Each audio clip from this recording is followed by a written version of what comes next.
Anak-anak itu usianya dari 0 sampai dianggap masih anak sampai umur 17 tahun. Nah, lepas 17 tahun ke atas itu kemudian itu menjadi remaja. Jadi 12 sampai 17 tahun yang vaksin sekarang yang akan yang pemerintah telah izinkan itu sudah masuk anak besar dan remaja siswa sekolah. Baik. Nah, bagaimana kondisi anak di Indonesia ini? Udah mungkin Bapak Ibu sudah ada yang sudah ada yang baca, sudah ada yang lihat juga kondisi, sudah ada yang pernah membaca satu-satunya studi di Indonesia yang kemudian diumumkan di bulan kemarin.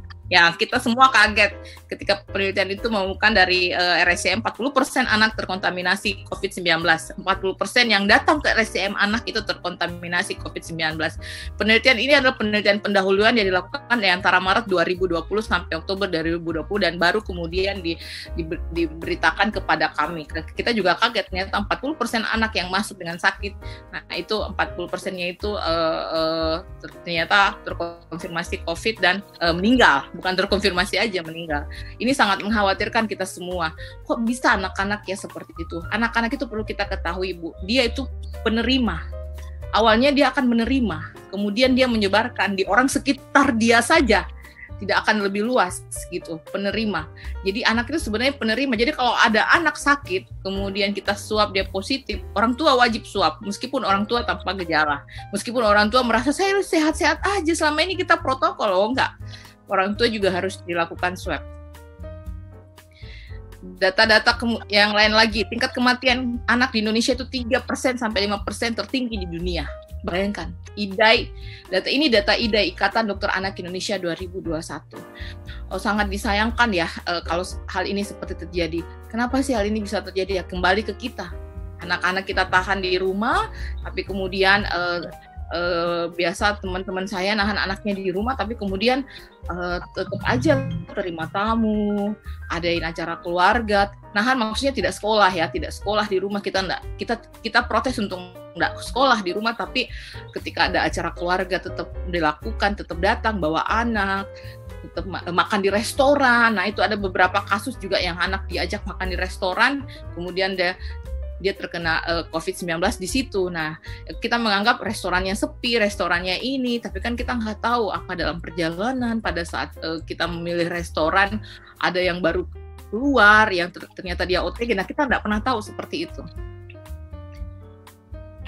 Kasus COVID-19 pada usia 0 sampai 18 tahun yaitu 12,5%. Dengan case fatality 12,5% itu kasus COVID-19 pada anak dengan case fatality, artinya rata-rata angka fatal, angka kematian itu 3-5% yang saya katakan tadi. Jadi sangat mengkhawatirkan.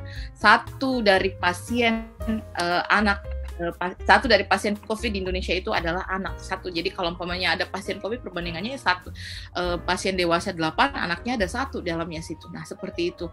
Jadi sangat mengkhawatirkan sekali ya anak-anak kita. Maksudnya itulah masa depan Indonesia, bukan masa depan keluarga itu aja, tapi itulah masa depan Indonesia juga.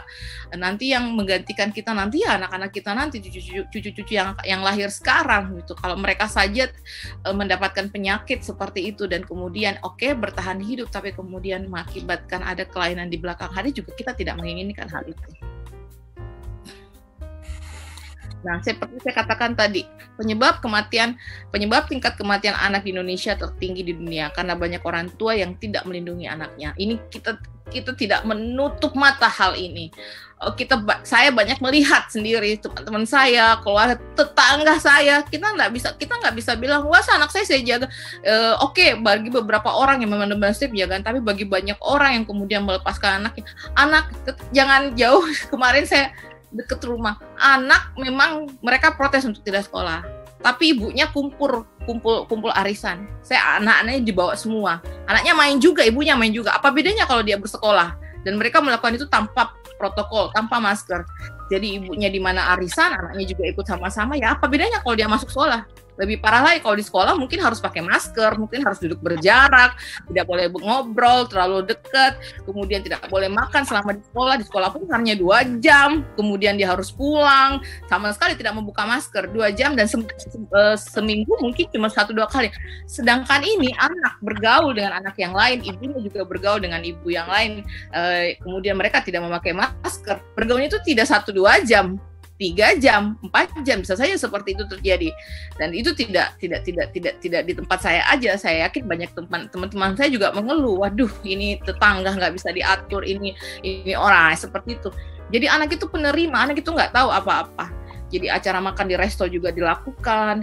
Ketika dilakukan PSBB ketat yang tahun lalu, ya diharapkan kan orang tinggal di rumah begitu dengan anaknya. Tapi kemudian dia mengajak liburan, bahkan mengajak mudik. Aduh, saya bilang, waduh ini salah persepsi nih. Yang namanya PSBB ketat bukan berarti semua orang diliburkan kemudian dengan senang hati bisa berlibur, bisa pulang ke kampung. Nah ini yang kita tidak mau. Dan yang sering kita lihat bahwa anak dibiarkan bermain tanpa masker, tidak ada pembiasaan. Ingat, kita ini pandemi tidak 1-2 tahun. Nggak 1-2 tahun, anak harus dibiasakan untuk memakai masker, untuk bergaul berada di luar rumah dengan memakai masker sampai aturan pemerintah keluar bahwa ketika kita berada di luar rumah kemudian boleh buka masker sampai aturan itu. Tapi ketika belum ada aturan itu, anak harus dididik untuk mengatakan ketika keluar rumah, keluar dari pintu rumah, mau ketemu siapapun, mau ambil paket apapun, wajib pakai masker. Itu harus kita lakukan sekarang. Karena nanti jika bersekolah dia harus terbiasa dengan maskernya. Kalau dia terbiasa dengan maskernya, maka dia akan kesulitan dalam pendidikannya di sekolah.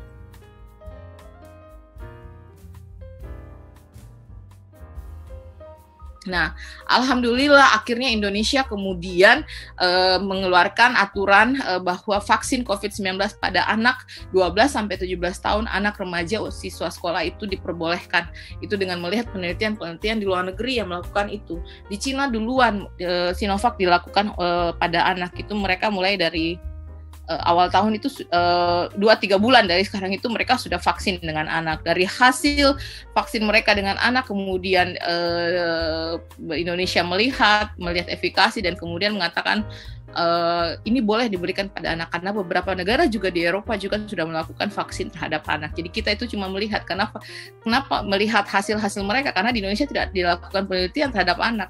Akan menjadi sangat ribut kali ya kalau di Indonesia penelitian dengan anak ya, sedangkan di luar negeri dilakukan penelitian terhadap anak itu. Oke. Saya tidak panjang lebar memberitahu apa sih itu vaksin ya. Saya tidak panjang lebar beritahu, bisa dibaca, itu ada senyawa biologis yang diberikan seseorang untuk menghasilkan kekebalan terhadap penyakit dengan cara menstimulasi produksi antibodi. Umumnya vaksin mengandung suatu zat yang mewakili kuman. Jadi vaksin itu jelas ada bagian dari tubuh kuman. Jadi kalau vaksin COVID ya bagian dari tubuh vaksin COVID ya, ada di dalamnya. Mau keseluruhan vaksinnya, mau keseluruhan tubuh yang kemudian dimatikan, atau satu proteinnya yang diambil atau satu inti yang diambil. Nah itu jenis-jenis vaksinnya aja yang melakukan pengembangan seperti apa. Jadi umumnya vaksin mengandung suatu zat yang mewakili penyebab penyakit tersebut atau kuman itu seringkali dibuat dari kuman yang dimatikan dan dilemahkan. Nah untuk Sinovac itu jenis vaksinnya kuman antigen namanya ya. Antigennya itu adalah virus COVID yang utuh yang kemudian dimatikan. Ya, seperti itu. Jadi vaksin virus yang dimatikan. Jadi satu utuh semuanya. Kalau mRNA lain lagi, kalau AstraZeneca lain lagi, seperti itu. Tapi yang pasti mRNA dari Moderna itu bagian dari tetap dari COVID-nya. AstraZeneca juga bagian dari vaksin virus COVID itu. Nah, sebenarnya kekebalan atau imunitas itu didapatkan dengan cara seperti ini. Sebelum kita lanjut ya, untuk sekedar pengetahuan. Imunitas itu terbagi atas 2, kekebalan terbagi atas 2, yaitu alami, natural, dan yang didapat. Yang alami dibagi lagi atas 2. Ada yang sifatnya aktif, dan ada yang sifatnya pasif. Nah, yang aktif ini, yang alami aktif itu kalau dia terinfeksi. Jadi si anak terinfeksi COVID-19, oke, langsung dia mendapatkan antibodi setelah infeksi. Itu sifatnya aktif. Nah, alami yang pasif itu dapat dari ibu ke janinnya. Makanya ketika ibu hamil ketika ibu hamil ada aturan baru bisa vaksin, aduh kita syukur banget akhirnya diizinkan kan. Kita kan harus menurut dari Balai POM, Kementerian Kesehatan, bahwa kalau aturan itu belum turun kita nggak boleh melakukan itu. Tapi kemarin kan bersamaan tuh ibu hamil bisa vaksin. Nah ketika divaksin ibu hamil, dari janin, dari ibu ke janinnya itu ada kekebalan yang juga akan turun ke janin ibunya. Itu namanya pasif, karena bukan janinnya langsung yang disuntik, tapi si ibu, lewat ibu baru ke janin. Nah seperti itu. Sedangkan yang kekebalan atau imunitas yang didapat ya, ini kan secara alami. Yang aktif, nah itu yang aktif itu pemberian vaksin. Nah jadi siapa-siapa di antara kita udah vaksin itu adalah mendapatkan kekebalan yang didapat secara aktif, bukan alami, tapi dimodifikasi untuk dapat, tapi aktif karena langsung disuntikan. Nah kalau yang pasifnya, yang didapat pasif yang mana? Yang dari pemberian antibodi. Nah pada pasien-pasien yang COVID juga ada kan, kita biasa lihat orang cari plasma konvalesen. Nah itu juga pemberian imunitas, karena isi plasma konvalesen itu adalah antibodi.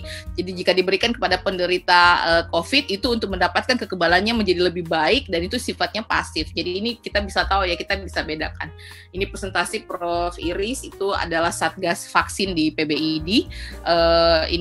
Saya kasih ini biar ada gambaran seperti ini, bahwa kekebalan itu sebenarnya dapat dilalui dalam beberapa cara. Nah, kenapa harus vaksin? Ada ininya, ada alasannya, gitu loh. Kita tidak mungkin menunggu kita kena COVID kemudian mendapat kekebalan yang alami. Ya, kalau berhasil sampai finish dibanding COVID-nya. Kalau COVID-nya duluan sampai finish kan, nah sama, berarti banyak korban yang akan berjatuhan kalau kita menunggu itu. Jadi kenapa vaksin yang kita dorong untuk kita berikan ke masyarakat. Nah, secara gambaran awam seperti ini. Jadi vaksin itu adalah bagian tubuh virus yang dimatikan atau dilemahkan, kemudian disuntikkan ke dalam virus. Kemudian dalam virus itu, nah satu hal yang harus diingat Ibu, banyak ini kejadian, habis vaksin positif. Vaksin tidak dimodifikasi untuk menjadikan orang itu positif COVID. Tidak dimodifikasi untuk itu. Jadi kalau orang habis vaksin kemudian dia positif, itu bisa dapatnya sebelum dia vaksin. Sementara dia vaksin, dia ikut vaksin bergerombol, berkerumun, bisa saja dia terkena di situ dan kemudian dia vaksin. Atau setelah vaksin beberapa hari dia baru dapat COVID dari orang. Dan kemudian dia bergejala dan kemudian di swab dia positif. Tapi bukan karena vaksin.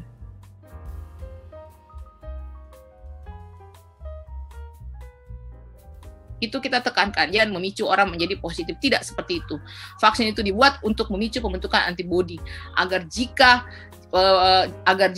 kuman itu masuk, antibodi itu udah mengingat, reminder nih yang kayaknya sama nih yang kemarin yang disuntik nih, wah langsung membuat pasukan untuk membunuh virus tersebut. Nah itu fungsi dari vaksin. Jadi kalau ada banyak saya di WA, aku baru vaksin 6 hari. Kok ini saya swab positif, oh iya, kamu dapatnya mungkin waktu vaksin atau sebelum vaksin udah dapet, tapi kamu nggak tahu, jadinya baru bergejala setelah melewati masa inkubasi. Bergejala di dalam masa inkubasi tersebut, di dalam masa yang tidak bergejala dia vaksin. Nah seperti itu. Nanti nggak apa-apa ada pertanyaan. Jadi ini efektif vaksin. Nah, anak-anak kan dapatnya hanya Sinovac ya, tidak AstraZeneca, tidak Sinopharm, tidak Moderna yang baru datang, tidak. Sudah diberikan dalam peraturan pemerintah dalam aturan profesi Ikatan Dokter Indonesia bahwa anak-anak itu mendapatkan Sinovac. Jenisnya ini inactivated vaksin atau vaksin yang dimatikan. Dasar pengembangan vaksin yang dimatikan itu sudah sangat lama. Bahkan ini kalau orang bilangnya paling tua tradisional, iya. Paling kuno dalam artian paling lama, tapi masih available untuk bisa digunakan sekarang dan masih bisa banget dipakai untuk vaksin COVID. Telah dilakukan beberapa puluh tahun penyuntikan seseorang dengan virus yang dimatikan. Iya, ingat Bapak Ibu, kita ini dari kecil, kita yang ada sekarang ini, kita itu sudah menerima vaksin yang tipe sama, virus yang dimatikan. Pernah vaksin influenza nggak? Pernah vaksin meningitis nggak ibu-ibu? Pernah dapat polio nggak? Itulah semua jenis vaksin yang mirip sama yang mirip sama vaksin COVID, hanya beda virus ya. Kalau vaksin influenza H1N1 ya udah vaksin virusnya virus H1N1. Kalau polio ya polio dari virus polionya. Nah ini COVID. Nah ke semua vaksin yang dulu kita dapat dari kecil sampai kita mau umroh bagi yang muslim atau yang keluar negeri kemudian harus vaksin meningitis, itu ada jenis vaksin virus yang kemudian dilemahkan atau dimatikan.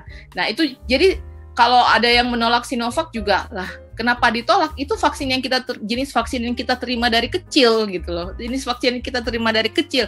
Hanya kita perlu kehati-hatian karena memang ini virusnya jenisnya baru. Semua orang masih mempelajari sifat-sifatnya. Tapi kalau sudah masuk ke uji klinis fase ketiga dan diberikan kepada manusia dalam uji klinis itu sampai ribuan orang, itu berarti sudah aman karena sudah melewati berbagai tahap. Ada banyak tahap sebelum masuk ke uji klinis fase 3 yang sampelnya itu sampai ribuan orang. Jadi tahap keamanannya itu kapan diperhitungkan dari awal dibikin itu sudah dihitung tahap keamanannya, dicobakan dulu ke binatang, dicobakan bagus fase 1 klinis pada manusia yang cuma beberapa orang, kemudian fase kedua yang cuma beberapa ratus orang. Nah itu orang semua itu sudah tingkat keamanan sampai uji klinis fase ketiga. Dan jenis vaksin, kalau yang Sinovac ini adalah jenis vaksin virus yang kita sudah pakai dari kita mulai kecil. Kita polio pakainya sama, hanya beda virusnya, pakai virus polio. Nah ini yang Januari 2021 ya, maaf ya ini kebalik nih, 2021. Di mana pertama kali diumumkan bahwa Indonesia memakai CoronaVac atau Sinovac yang untuk orang dewasa, dan alhamdulillah sekarang diperbolehkan untuk anak-anak kita 12 sampai 17 tahun.